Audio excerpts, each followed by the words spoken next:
Let you introduce yourself. Okay. So hi everyone, I'm Vivien. Possibly a few of you already know me. I'm providing breastfeeding and infant feeding support around Eastbourne, and I'm a mom as well. I have a 6.5-year-old, which is a really challenging age, and I'm all about support when it comes to supporting families, especially women. In my free time, I love kickboxing. I'm running weird distances. I love my beer and pizza, and I love reading. Um, I hate admin, finance, um, and I hate being late, but I'm constantly being late. I think that's it. Okay. So basically, with these podcasts, what I've done is get people to speak to us a bit about their own personal experience of issues that we work with. So you obviously are a mum, so I'm guessing there you've had some experience of getting pregnant, being pregnant, and being postnatal, which all fits quite nicely under our umbrella. Also, I assume, as is the case for most of us, that your personal story kind of intertwines with your professional.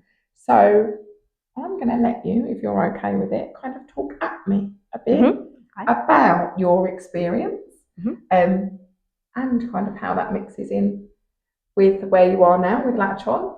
And I might interject at times with questions or comments or whatever, and we'll kind of see where we get between us. Does that sound okay? Absolutely, yeah. Feel free to interject because I'm talking a lot, so it's fine. Okay.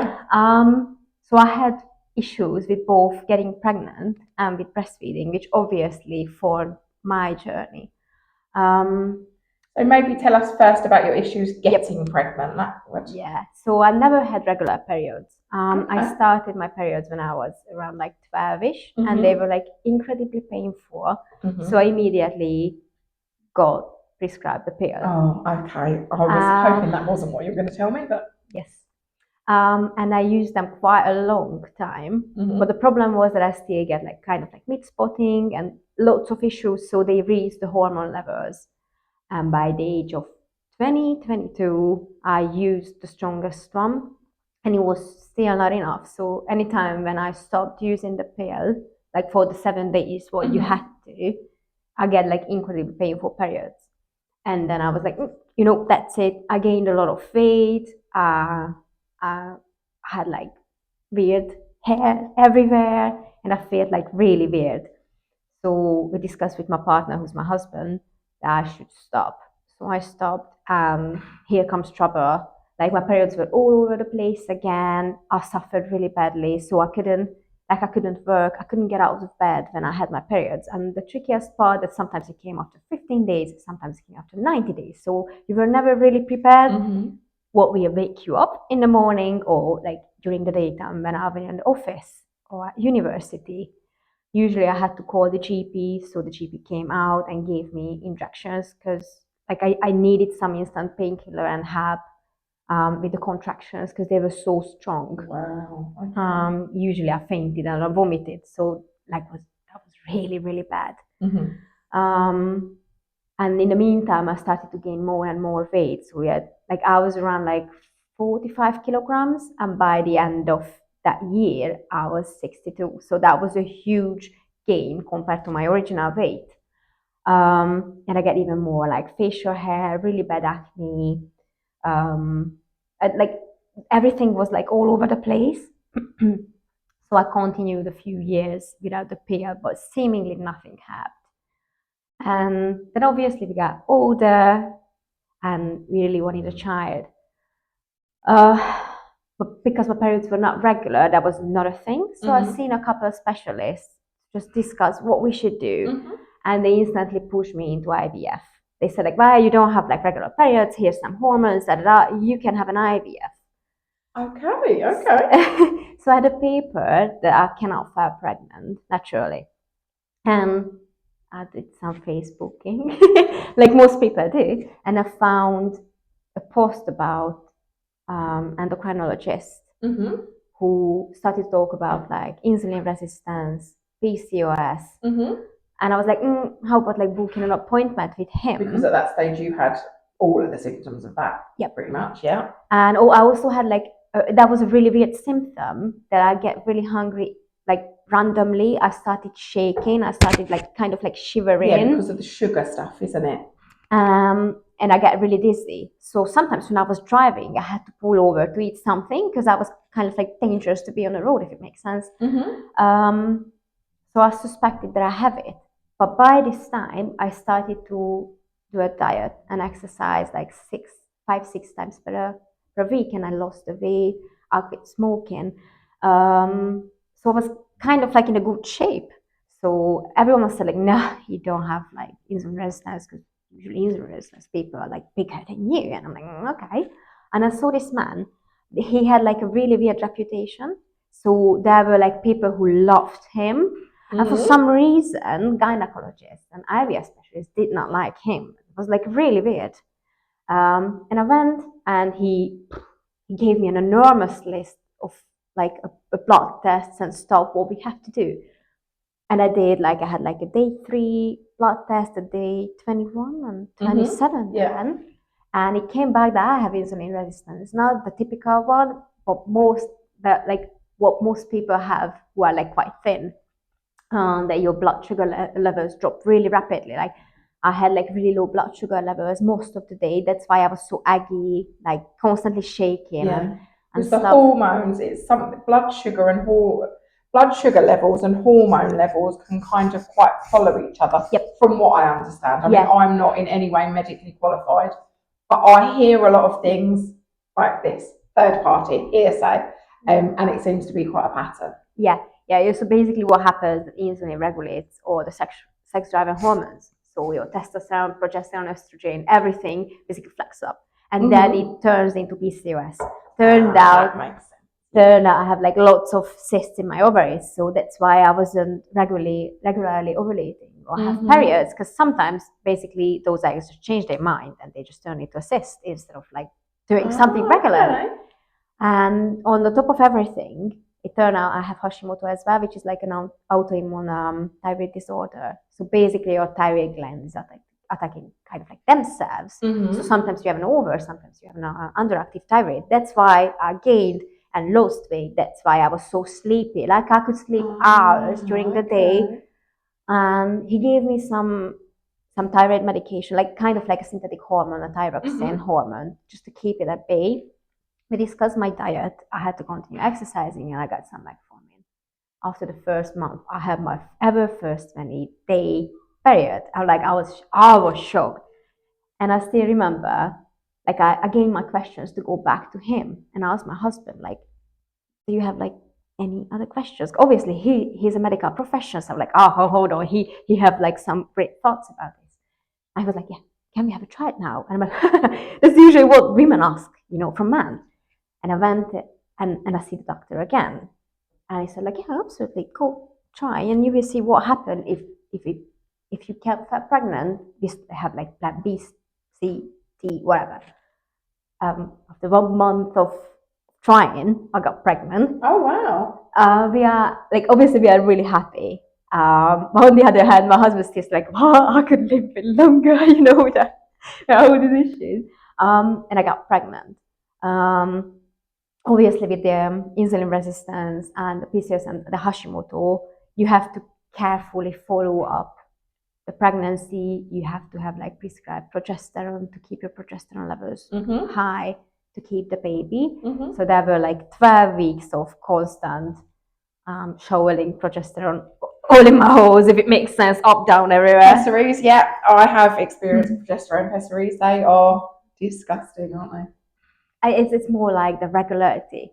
And funnily enough, I just took a job, and I used to cover someone who was on maternity leave. So I signed the contract, and 2 weeks later I tested positive. Like, I'm not the kind of person who lets other people down. So I'm like, no, I will push it until I give birth. There's no other choice.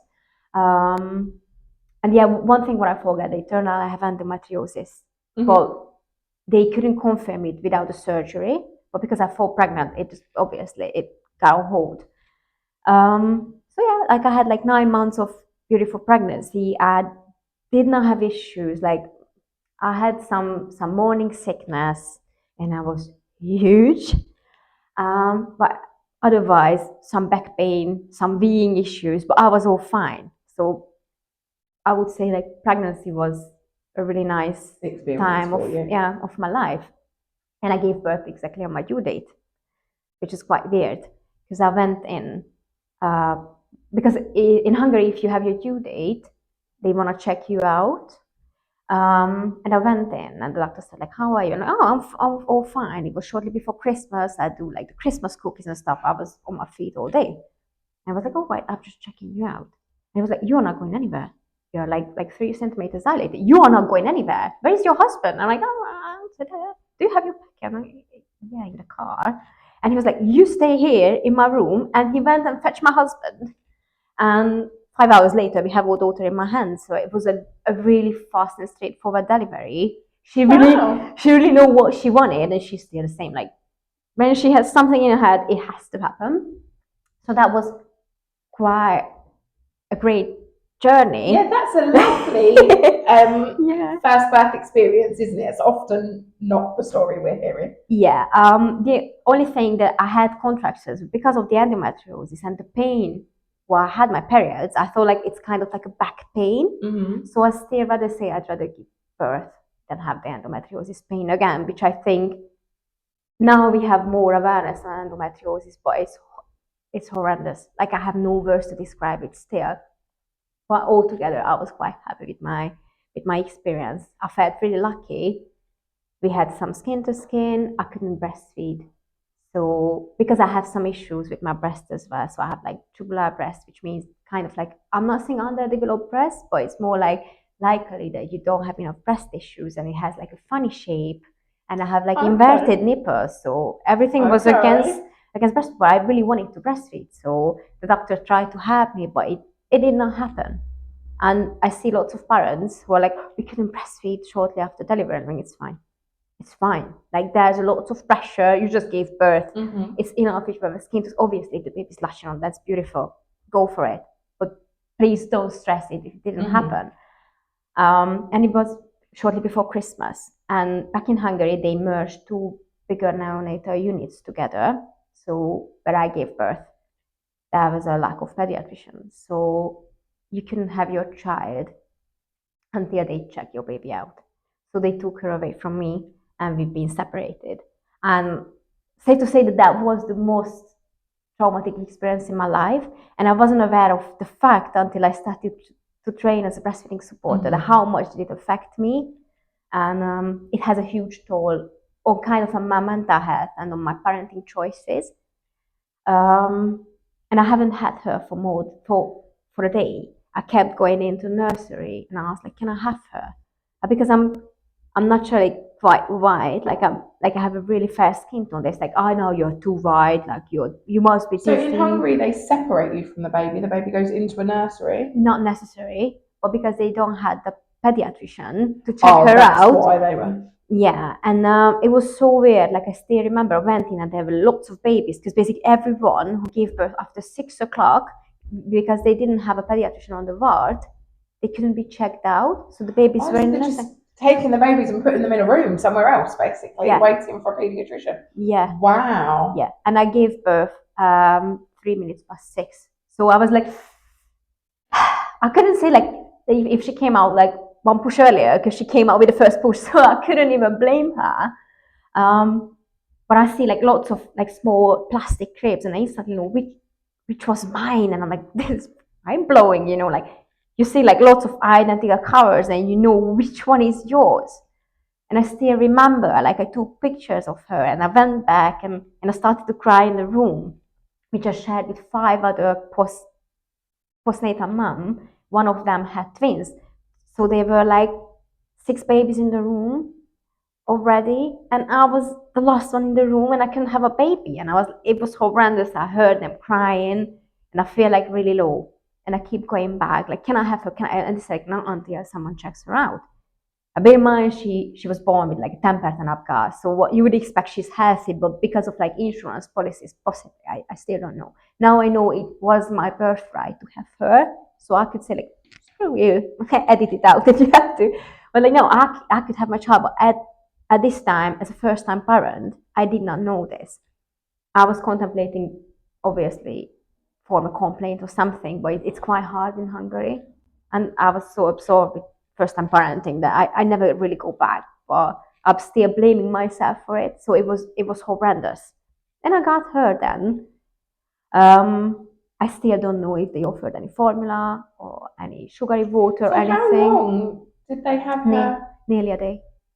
Like 24 hours? Yeah. Wow, that is a huge amount of time. Yeah.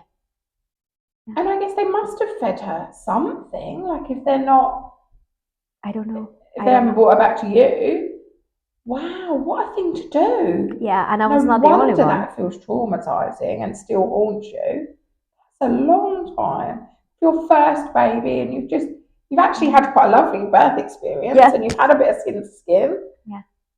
Oh, what a shame for both of you. Yeah, thank you. Yeah, well, I was like, no, I'm all fine now. But then when I started to train as a breastfeeding supporter, we talk about the early days experience and stuff. Like, I'm qualified under large league as well, and your personal history is quite a big chunk, the league.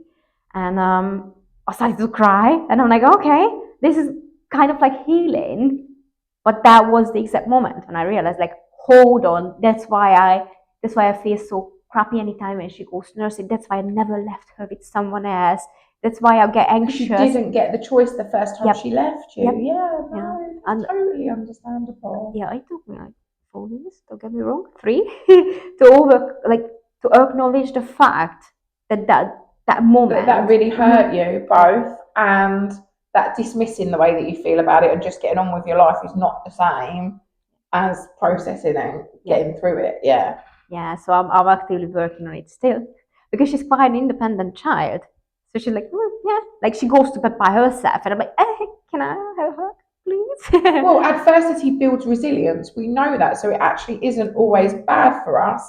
It's just, yeah, that lasting impact that it leaves with you, where you're like, was that a natural part of her personality? Is that because she was taken from me? I don't know this.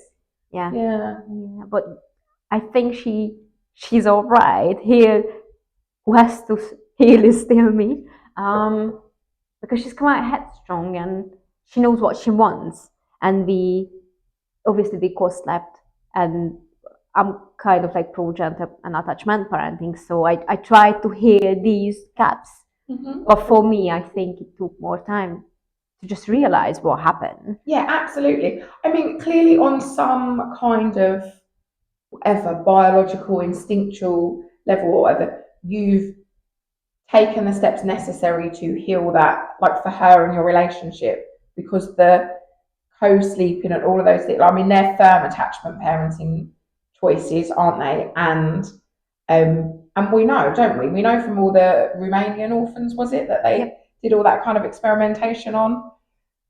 So I don't know if anyone remembers anything about this, because I make these weird references that then we get questions about because nobody knows what I'm talking about. But years ago, like when I was a child, there was hundreds of children in orphanages somewhere because there'd been a war, and they were all just left crying. But actually, they did some kind of psychological, emotional, whatever kind of experimentation. Sounds awful. But what they realised was they could resolve the kind of broken attachment in them by them just being held at the point at which they had a primary caregiver, a relationship person, well, and or anyone in there was looking after them, that they could resolve these kind of, failure to attach and the repercussions of that by making strong connection at the point that it is necessary. And that's essentially what you've done with your daughter. So I mean, they say this, like, for your daughter it's 24 hours. I mean, for some of those kind of children, it's been months, years, whatever. So yeah, I mean, that kind of instinct is in us, I think, almost animalistically, isn't it? Absolutely. Yeah, I see. Obviously my work. But yeah, then I got her, and I realized, like, oh yeah, I read so much about breastfeeding, and I'm like, this is not looking as it should. And luckily, we had a nurse who came in, and she picked like, oh, who's the first time mom in the room? Because she came how to change a nappy, how to dress your baby, and how to breastfeed your baby. I'm like, oh, this is quite lovely. And she was like, oh, you. And I'm like, why do I have to demonstrate? Like, I always had problems with my breast. Like, believe it or not, but my husband is the first man who saw my breast, because I was so shy that before my previous partners, I did not allow them to see mine because I was like quite ashamed because of the shape, how it looks like. And I always wear a bra. Can I ask you about them then? Yeah. You know, since I'm over the other. I'm ashamed, and the shape. Like, so what are we talking about? What kind of shape are they? What? So they are quite weird. Like, it's more like a cone shape. You don't have like a defined areola. I like the areola, and the nipple is kind of like melting into each other. You don't have like lots of breast tissue in the upper area, and obviously they are quite small. And the whole areola and nipple has like a different texture than what you got used to or you have seen. So it's like really puffy, really soft, really like if it makes sense. It's really weird, and I did not like it because I obviously it does not look like in the pictures and in the movies. No, but then I don't know, like, because nobody's looks the same, do they? They really don't. I mean, I can remember somebody telling me. I mean, this is probably far TMI, like, but that everybody that breastfeeds has brown nipples. So when like something about the hormones, whatever changes your yeah, they're changing color. Yeah, well, I can confirm mine aren't, and I thought there was something seriously wrong with me at some point off my journey. Because no, usually they change in color. The areola and nipple change in color because it helps the baby to find it, because the baby's eyesight is not so great when they're born. So it actually helps them to look as a hold on, that's where I have to go. So it's kind of like helping an instinct to find the breast. Yeah. But not everyone's turning like brown. Never happened to me, and I was like, oh, but you still keep. I just look like they. Well, I can't say the whole thing looks like they used to look by any stretch of the imagination, but probably that exactly the same as it did. Yeah, but like I really ashamed. I was really ashamed. So like I was contemplating a surgery twice. Once when I was younger, and my mom took me because she saw that I had some mental health issues, and the doctor said like wait until you get a bit older. And then the second one was scheduled shortly before I got pregnant. And it would be like a whole construction, like having implants, basically cutting around the whole areola to lift it up, taking out like a wedge shape, so pull it in to make it like less puffy, to erect the nipples. So it looks more normal, like yeah, your breast as a whole, but then I'm assuming that wouldn't help breastfeeding, or would it? This kind because of I think surgery. some people that have had surgery struggle more with breastfeeding, do they? Yeah, depending on the surgery. Like what we see that with an implant, depending on how the incision was made, they can breastfeed. Like I have plenty of clients who've been breastfeeding successfully with implants. Yeah, I've seen those people too. I've also seen some people that can't. Yeah. But with the breast reduction, usually we see nice, great results. And with the whole construction, when they like cutting the whole areola off, like replacing it because they mostly damaging the nerves, it can be an up and down. And the doctor was like, all right, come back in 2 months, but you have to gain a bit of weight, because I was like seriously under like 50 kilograms. So he said like, no, you're not going to have like general anesthesia under my hands until you are not gaining weight. But then I felt pregnant, so it basically put the plans back again, which I not regret now.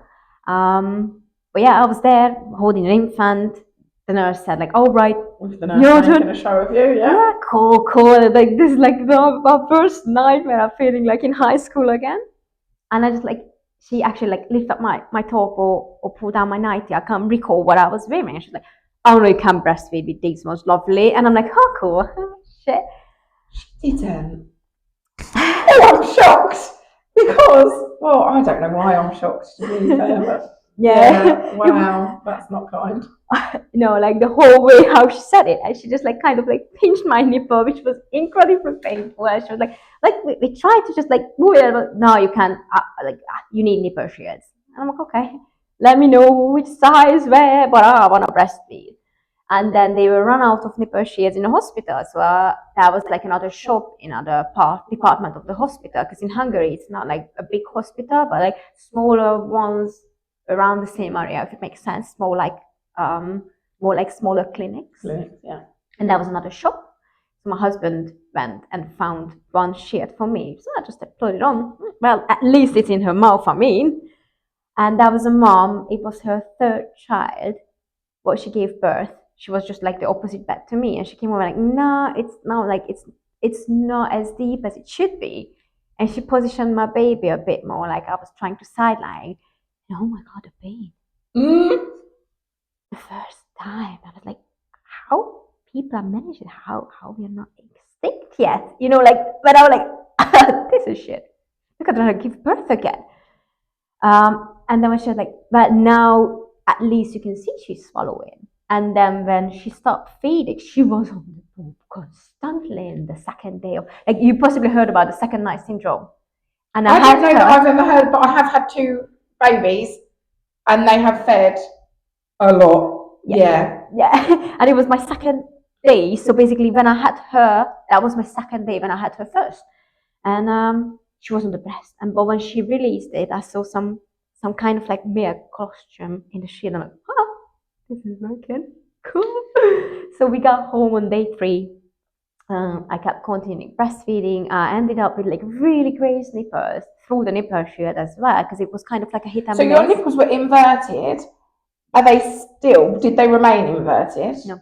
No, because I've had somebody else has told me that they has an inverted nipple, and one of the midwives said, or maybe 2, whatever, I don't know, they couldn't feed, and another one who was much older and a bit more, I don't know, quite, literally came and kind of got their boob and shoved it in the baby and said, that's fine, they'll pull that out, and they did. That's what happened. Yeah, so there's a reason why we not call it nipple feeding, we call it breastfeeding, because babies are feeding not only from the breast, but they're grabbing the breast tissue, not only the nipple.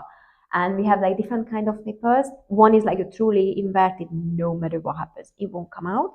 And the other one is like a seemingly inverted, which can come out. And mine was like that. So yeah, she pulled it through the nipple sheet and she grazed the top of it, which was a lovely experience. But I was like, and the contractions, when they trigger in a letdown reflex, isn't it? I'm like, oh my god, like, do I giving birth? Is it something wrong with me? And I went home and my mom had she had 3 children. She came up the next day to just like cook and clean. That's the loveliest experience ever.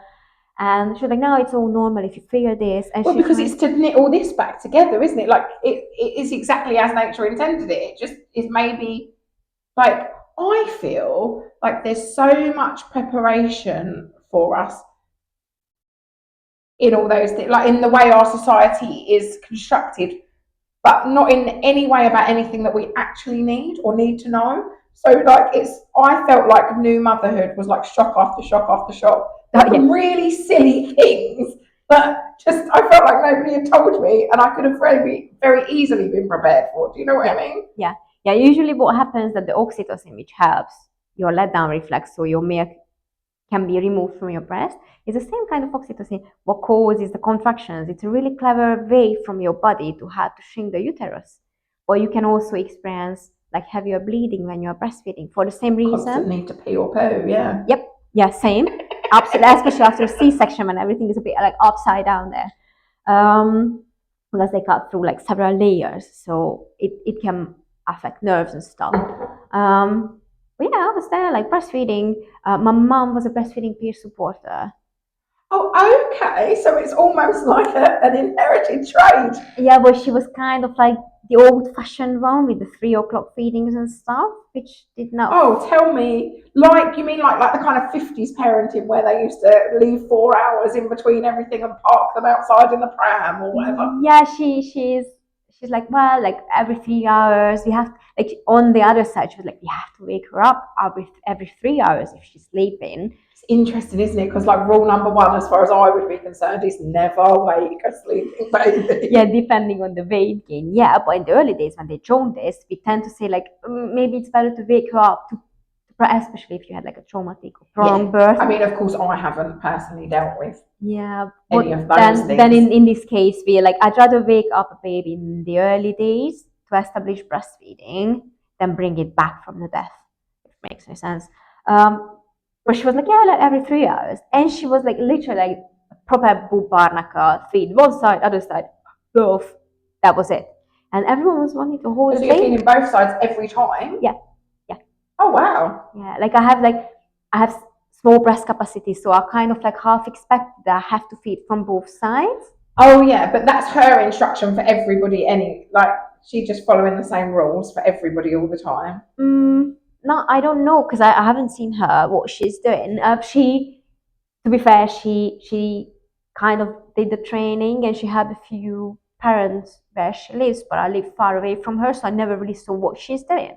But I couldn't really agree with the 3 hours thingy, so I tried to feed her whenever she made a squeak. And we did not have like any weight gain issues. But on the other hand, because I know I have like tubular breasts and stuff, I started to read how you can increase your supply because I was that sure that I won't have enough milk. And I don't have any issues with formula. I'm using formula a lot in my job, and I think it can seriously save breastfeeding needs. And I'd rather combi feed for months than exclusively breastfeed for a few weeks. So as long as it serves both, I'd rather use both of them. But I really didn't want to use any formula. I don't know why. I just like one of my bugs possibly. Also, I'm too lazy and I forget everything. So I'm like, oh, having the It always buzzers. seemed to me like it would just be an extra job. Like I've watched people do it, and I just feel like, oh wow, I'm not sure I would have that much brain capacity on top of everything else. Yeah, I'm the same. And like the responsibility, like in the middle of the night, let's Well, cope and trying to measure the right stuff and make sure that the right things are sterilised and whatever. Yeah, absolutely. Yeah, I really admire these moms because personally, I'll be shit at it. So I was like, all right, like I have to like increase my supply just to make sure that I have enough. So I pumped after every feed. So I caused myself like a terrible oversupply. On day day 3 to 4, my breasts were huge. Don't get me wrong, my husband loved it. He was like, oh, you don't have to zip up your jump. So day 3 to 4 of having the baby, or day 3 to 4 after you decided you were going to pump? No, on day 3 when I had my baby, it was like the kind of natural engorgement, which is a response from the body, but it prolonged because of the pumping. So I was like, oh, look at them, I can live with this. But it was really uncomfortable. It is uncomfortable, that bit. I feel like when it first comes in and then they start to get hard if they don't feed, like that bit's horrible. It's horrendous. Yeah, like the whole like tingling sensation around your armpits and like they looked really lovely, but I was like, oh no, this is not great. Well, as long as they didn't touch anything. Yeah. And I was constantly like I constantly sprayed milk, so I was like, yeah, I don't. At least I know she has enough.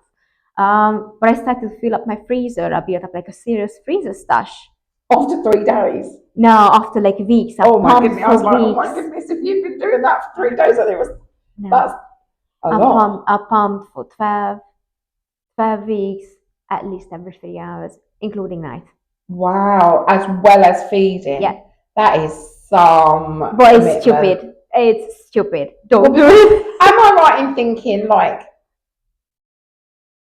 if you're feeding okay, like if there's not a problem there, then they will give them what they need. Exactly. You don't have to do this. Don't do this. Don't do this. Because I hated pumping. So with my second child, I just refused. Yeah. On the top of my like admire list is like the exclusive pumpers. I don't know how they do it. I think it's harder than feeding. And my second experience of feeding, like the start, was a bit like you explained your first feed, like the pain. I just wasn't expecting it because I'd fed quite well the first time. So I was like, oh, I don't think I can do this. I don't think I can do this. This is awful. I don't know. Yeah, exactly. And we kind of resolved that quite quickly, thank God. But yeah, on top of dealing with the pain and adjustment issues, there's no way I could have pumped. That's why I was like, no, yeah, I just cut the short. I just think it is a job and a half. Also, it adds to all that, like the engorgement and the hardness and the pain and stuff, doesn't it? And I just, No, I was like, no, surely. Because obviously by 12 weeks, I see she had like relatively stable weight gain, everything was fine. I was kind of the parent who bathed the baby in the first couple of weeks every day, which is unhealthy. Please don't do it. So I started to slowly bear down expressing, and then I had because I had my blood tests because of Hashimoto and stuff. I used to have like lots of blood tests. I was safe to donate the milk, so I donated to an adoptive parent because that was so much I couldn't use it, which was a lovely experience again. And then I slowly bailed down, and I realized that no one knows shit about breastfeeding, and I was still breastfeeding with a shield. So one day I was like, how about taking it off? And I was Oh, okay, yeah, that's what I was wondering when you said about the shield. Did you always use it? So like, clearly not. no. After I think around 8 weeks, if I'm right, we started to ditch sometimes because like they are such a fuss. You never find them. They're always dirty. Well, and also, yeah, if she's small, you probably have to sterilise it and do all that. Yeah. I've used one intermittently with the second one, I think, because of the pain. Well, no, not just the pain, because of the dribble and the effect on my skin, just as a barrier. But yeah, no, it's kind of easier just not to, isn't it? If you can, yes. But with people who have like sensory issues, I'd rather use a shield than not breastfeeding. Because I guess for all of it, it's a like case by case needs matter. Like absolutely. Yeah, absolutely. And with some cases, we have to use a shield if the baby's like really tense, baby had like tongue tie release several times, mom is in pain, the nipple is traumatized. I'd rather use a shield again than stop breastfeeding completely.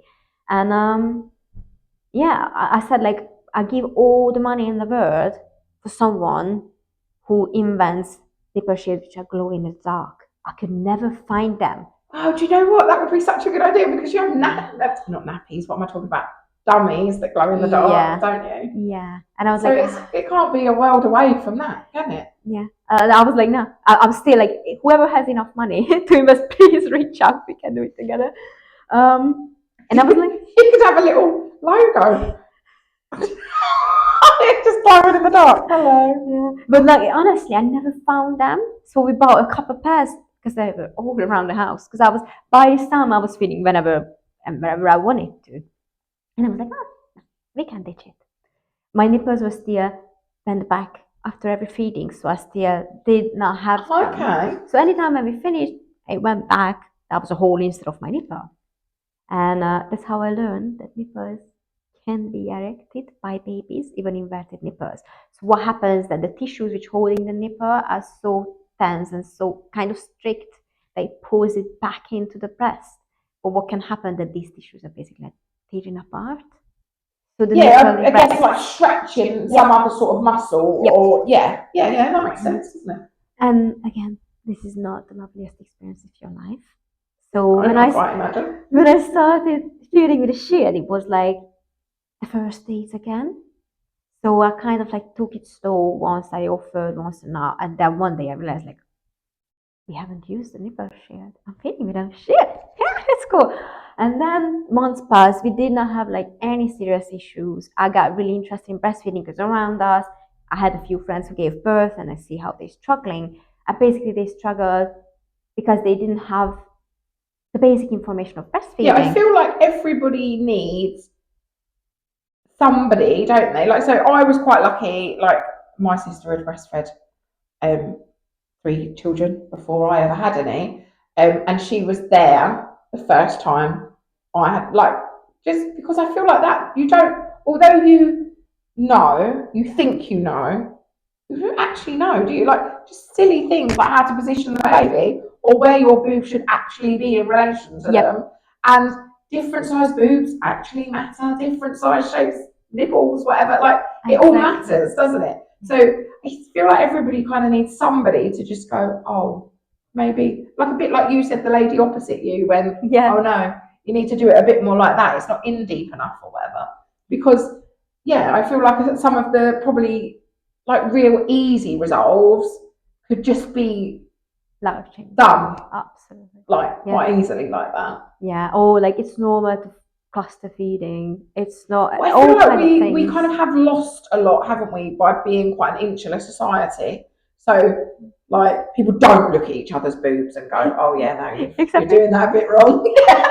I'm such a weirdo, honestly. Sometimes I go to the gym and I got used to seeing boobs all the time, and then I'm like dressing up and I'm realizing I'm watching someone's boobs, and like, it's so part of my life, and I'm like, Just stop staring. Now, honestly, I started to wear my branded clothes when I'm in the gym, so at least they know I'm got But used then to I mean, there's it. you like looking at everybody's boobs. I feel like a lot of my job is kind of talking about periods, poo, sperm, sex, like all the gross things in life.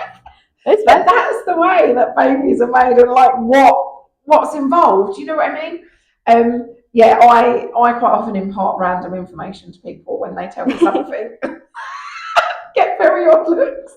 But I think, well, oh, maybe you should know that though. Like that might be helpful to you. Yeah, but I see that all society does not, like, all society promotes but does not supports breastfeeding, and in terms it's quite hard to get reliable Do you information. feel like in our society, like I wonder this a lot. Obviously, we work with a lot of women here, and I guess it kind of refers to the earlier point I made about there's a lot of information around, but is it the information that we need?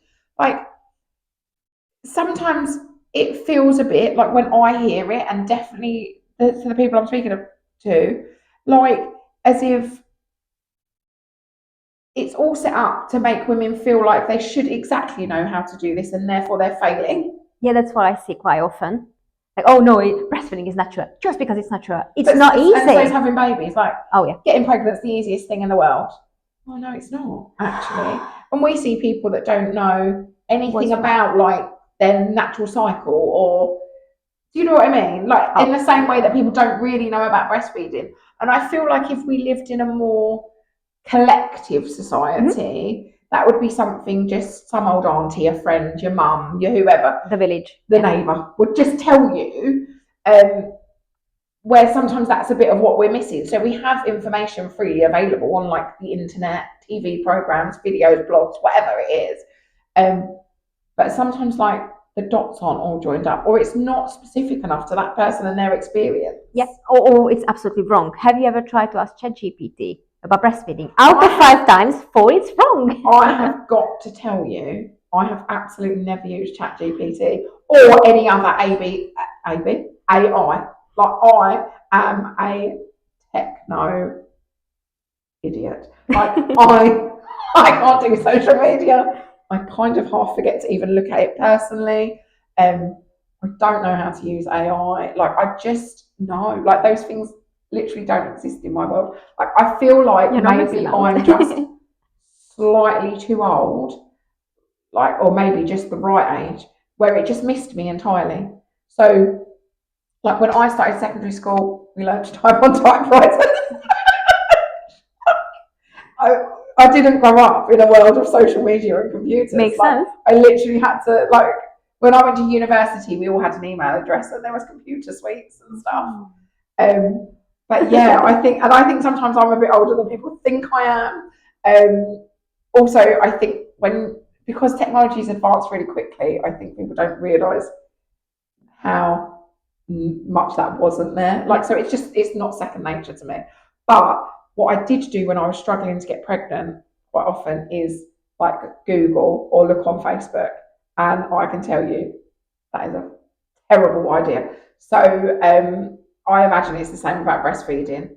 I didn't do any of that. When anything I struggled with personally as a parent, I didn't look for that kind of information because I knew how it made me feel when all I wanted to be was a parent, and all of the information out there, like there was a huge amount of it, it all contradicted and conflicted with each other, and I wasn't on earth sure what I was supposed to do. But what I definitely felt like was that somehow it was my quest to work out what was the right information and use it in the right combination to crack the code and become a mum. And the fact that I wasn't must entirely be my fault and something that I was doing wrong. So yeah, no, I've had complete avoidance of that ever since that, because I couldn't deal with that.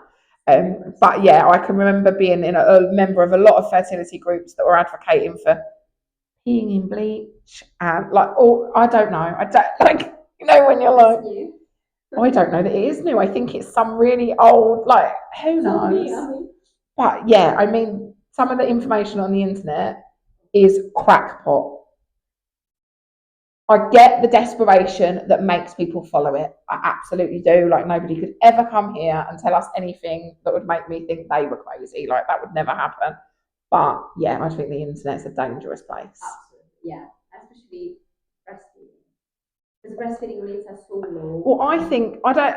Yes, for breastfeeding, but my personal read of it is for any situation in which that person is vulnerable, because they're vulnerable to misinformation and they're desperate and they will have a go at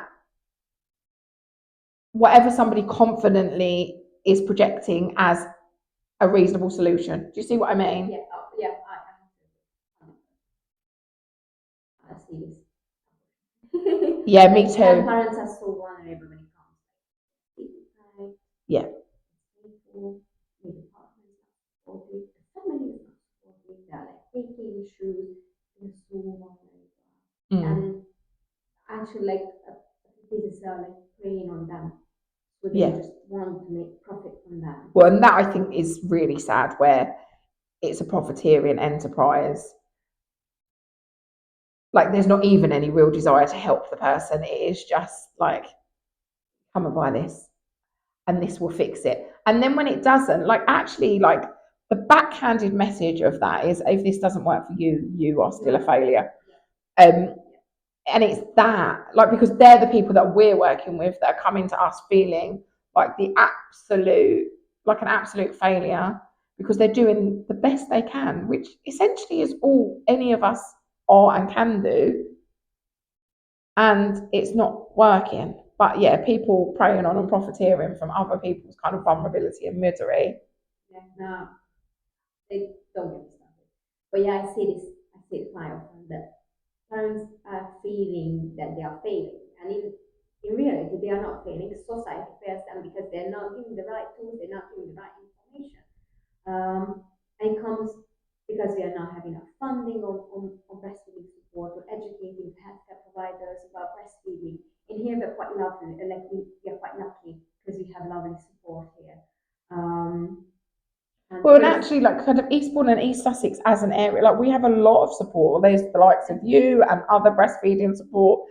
There's us. There's all sorts of organisations and enterprises that actually don't exist elsewhere. So for every lack, there is also an addition, isn't there? I mean, yeah, but in general, we see, and it was like we see not enough information around us, and it was the same in Hungary. So I was like, I started to have like, oh no, like with minor tweaks. So I started to train as a peer supporter, and then I was like, so cool. Like I felt so energized compared to how I felt after a long day at work. Yeah. Before I got pregnant. Oh, this is good. So basically, that's how I ended up, because I see that there's so much wrong and misinformation out there. And people are needing support, and they need, I'm not saying like lots of support, but quality support. Sometimes a word, a sentence. Yeah, because sometimes it's just a tweak, isn't it? Yeah. And you can change lives. And like, I always wanted to have people. So my original album was like psychology, but I know like I would burn out. So I started to animal shelters, elmondták, kids oncology ward, so like I kind of went in and I played or had kids who get chemotherapy treatments, like get behind with their school stuff.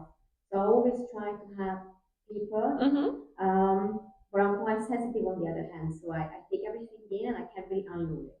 So I was like, no, psychology is not, like, even if I want to do it, it's not my core. And that my master's degree was in human resources and finance. So I was like, kind of taking a safe bet. You don't have to people, you don't have to listen if they are really low. So it was like the other end of the scale. But it was not for me. I struggled so badly. Like, if I'm looking back, how I hate to sit down every day doing essentially the same thing day in, day out for a nice enough paycheck. Yeah, I used to have a proper job. and I was like, nah. And one day, yeah, so back in Hungary, I started to support families, but then COVID came and then moved here. And obviously, it's such a small niche. Oh wow! So you only moved here during COVID?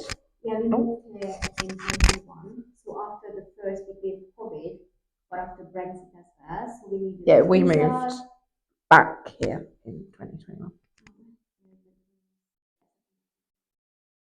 And everyone was like obviously locked down. No one was out. Yeah, it was bizarre. So we'd spent COVID in a different country, so not experienced any of that. We came back here, I think June or July 2021, and people were still kind of queuing in supermarkets and doing all kinds of it. And we were like, oh, what's going on? Yeah. It was an odd time. Yeah, so I went back to my old job because it was much more easier because I don't know anyone to kind of get a job and get yourself established and an income kind of thing. Yeah, and it was also like more here. We had to pay like more than half a year in advance for rent. All visas cost like £2,000 plus the moving and everything. Like it was like really pricey. So like now I have to keep because I decreased my hours. With them where I planned to decrease my hours, so I went back kind of full time. And also it was like a startup company rapidly, so it needed more of my time and my focus. So the kids started nursery, like she was 2.5, nearly 3, so it was like kind of like time to let her go. But I was still reading a lot about breastfeeding. One day I was like, nah, it's enough. And luckily my husband is really supportive. And oh, so I started at home. But the main aim of the whole breastfeeding support is because how I was feeling when I had my daughter, how that lady who came over from another hospital changed my life. And it was a mom. The personal experience, like I've been before as a peer supporter, um, how the whole thing changed my parenting, my my whole journey. And in the end, we've been breastfeeding for 3.5. We breastfed for 3.5 years. She just had been herself. So that's all about you cannot breastfeed with those breasts. And it was for me, it was kind of like a healing experience. So everything what I've been through, like you cannot get pregnant naturally, you cannot breastfeed. It was kind of like I'm owning my body, and I can make my decision when it comes to my body. And I think actually, like obviously, getting pregnant is kind of your choice, but you can choose when it happens. So it was not my choice because she just decided, oh, but breastfeeding was entirely my choice. And I pushed through. Like I would do obvious things really differently now. I would do pump, but back those days, these were all my choices. Absolutely. And I always think about decisions like and regrets, I guess. There's no point, there's nothing we can do about what's already been done. And at that point in time, you didn't know what you know now. At that point in time, you were doing exactly what you are doing now, which is making the best decision you can with the information you've got. And you both survived it, like yeah. So, but that's why I'm so passionate about it now, because why don't give the right information? I'm not saying like right information, but why not provide reliable information so people can do informed decisions? Well, because essentially you had to work it out yourself, didn't you? Like, I'm going to pump because I think my supply is going to run out. Oh, actually, I've got myself an oversupply. I've created a problem that wasn't there. Okay, now I need to work out what's going on with it. Where actually another version of you could have said to you, yeah, don't bother with that, Viv. If there is a supply issue at that point, maybe we'll do something about it. Yeah, exactly.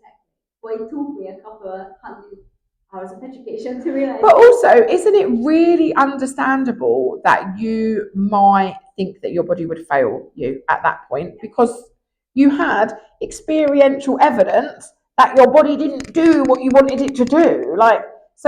It makes absolutely kind of psychological and emotional sense that you would think, oh, I'm not sure this is going to work. And the nurse flat out said to you, not feeding with hose. Yeah. I mean, I literally can't get over it, but I've heard some terrible things that have been said to people, so I can quite believe it. Yeah, in Hungary, we had some issues how healthcare providers are communicating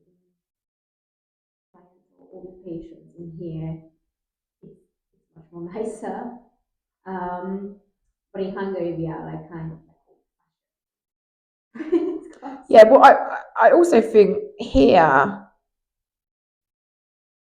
often the issue, the things that people struggle to get over are the interactions with other people. And I think often what's forgotten in the interaction is that all the people are people. Like it's the human that's missing. The part of the medical professional that says something that unkind or whatever, that doesn't remember that they are also a woman that fed their child or didn't, like, because even if you thought that somebody couldn't feed, 9 times out of 10, when something's had that massive impact on somebody, all that it would have taken to change it is just the way in which it was done. Do you know what I mean? Like, oh, okay, should we go off to one side? Like, I feel like you might have a bit of trouble there. Would you like some help? Like, how keen? Because also, I think sometimes sometimes part of the issue is that the person, so you at that point in time, isn't being asked what it is they want from the situation, because she could have flat out asked you how keen on breastfeeding you were. And if it's a 10 out of 10, then we have to do something to resolve this. If it's a 0 out of 10, let me teach you how to make some formula bottles. Do you see what I mean? Like, it, that in itself could have changed it. Whereas there's a lot of assumptions and then just going in 100%. Yeah, yeah, I agree. Like I've worked with moms who we know that might not be lactating, so we have to compete from the start. I've worked with moms who couldn't offer more than 5 to 10 liters of breast milk per day, but they worked so hard. And then when she kind of decided, like pumping like 6, 7 times a day for the 10 liter, that was not worth the mental toll. I was fully supported her. Where I was really involved, like I felt really bad. We know because she had like health issues that this might happen. But I would never ever say to her like, "Oh, you want to try it? yeah, Try that's it." what matters, Don't isn't let it? her be What like, what the person wants yeah, from it. Yeah. And I think I don't know, I kind of feel like breastfeeding is one of those, like almost like some otherworldly type thing to people. Do you know what I mean? Like, I can remember hearing a lot of stories about people that couldn't breastfeed. So when I had my first child, being really like, so my husband's obviously from another country, and breastfeeding is the thing. Like, um, so he was very keen for it and whatever, and I was very like pragmatic about it. Like, if I can, I will. Like, really, because I think I was fully expecting. I also had a long history of my body letting me down and not being able to do what I wanted it to do. So I think that probably played a part. And I couldn't. I guess on my personal journey, I had to do a lot of bolstering myself for what might potentially be disappointing, because I couldn't. I just physically, emotionally, whatever, could not have coped with any more disappointment. Um, Also, I think I just didn't actually expect to just be able to do it. Does that make sense? absolutely, yeah. Like, the fact that I could just do it, I was like, oh, okay. Oh, all right then. Because I think I fully expected it to be far more complicated than it was. Do you know what I mean? Um, then obviously I had a second child. Second experience was totally different, and I think quite often that's the case too. Um, but I feel like, yeah, like I feel like if I wanted to bottle feed, I could go to the shop, I could get information. It's all quite like there's information on the tin, isn't there? It's not like when you have a baby, you can lift up the bottom of your boob and it's got instructions, That would be wonderful. wouldn't it? They're just printed there through the birth experience. Imagine.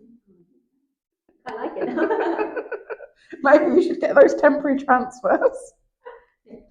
Oh yeah, now I see what you mean.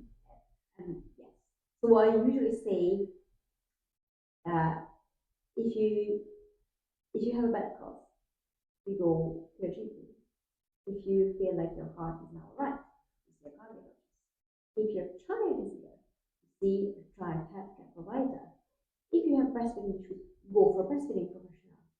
And in terms of we have like really lovely educated midwives and us, or it's not their full scope, so they might not be able to help you if there's like like lots of like complications or well, and also I feel like it probably depends who you get, doesn't it? So some people have like additional CPD or experience or whatever that means they can do that with you, and for others they don't know. Yeah, and even they want their best to help you, they might not offer all the information. It's simply because I can do a filling just because my husband's a dentist.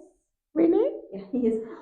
No, I knew he was a dentist, but I was saying really about the filling because I can remember once telling somebody I was a counsellor who said, "Oh yeah, they worked in whatever service. All we do there is listening. So basically, I'm a counsellor too." And I was like, "That's not really how it works. Like, I can turn on a light switch, but I'm not an electrician." Exactly. So breastfeeding It's is not. the same.